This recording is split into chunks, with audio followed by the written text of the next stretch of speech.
आयुष्यामध्ये एखाद्या माणसाची संगत आपण ज्या वेळेला करायला लागलो ना, आपल्या सोबतचं माणूस असं असावं की त्या माणसाला आपल्या मनात काय चाललं हे कळालं पाहिजे. समोरच्याला कशाची गरज आहे हे जर न सांगता आपल्या सोबतचं माणूस ओळखत असेल तर त्याला आपलं मानावं, नाहीतर नको त्या माणसांना सोबत ठेवून काही अर्थ आहे का? म्हणून आपण म्हणतो आयुष्य जगताना त्या आयुष्यामध्ये सुखानं नांदायचं असेल तर घरच्या रक्ताच्या नात्यासोबत माणसांना मित्र सुद्धा असावे, पण ते मित्र आपल्याला नको त्या मार्गावरती नेण्याच्या ऐवजी चांगल्या मार्गावरती चालवणारे असावे. प्रत्येकाला मित्र असतात, पण प्रत्येकाचे मित्रच काही एकसारखे नसतात.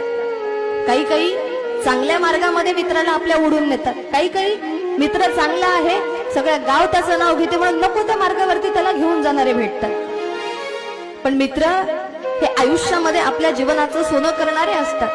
ह्या जगामध्ये खरी मैत्री, खरं मैत्रीचं नातं जर कुणाचं टिकलं असेल किंवा मित्र कुणासारखे असावे जर असं म्हणायचं असेल तर ते भगवान श्रीकृष्ण आणि सुदामजींसारखं असावे. कुणी कुणाची श्रीमंती पाहिली नाही, गरिबी पाहिली नाही. नाहीतर आजकालची माणसं एखाद्या माणसासोबत आपल्याला राहायचं म्हटल्याच्या नंतर आपल्या स्टेटस सारखेच माणसं असे शोधतात की हे मग आपण श्रीमंत आहे आपल्या बरोबरीच राहावं. गरीबाला कुणी बोलत नाही, बोलणं सोडून त्या रामराम सुद्धा घालत नाहीत लोक गरीबाला.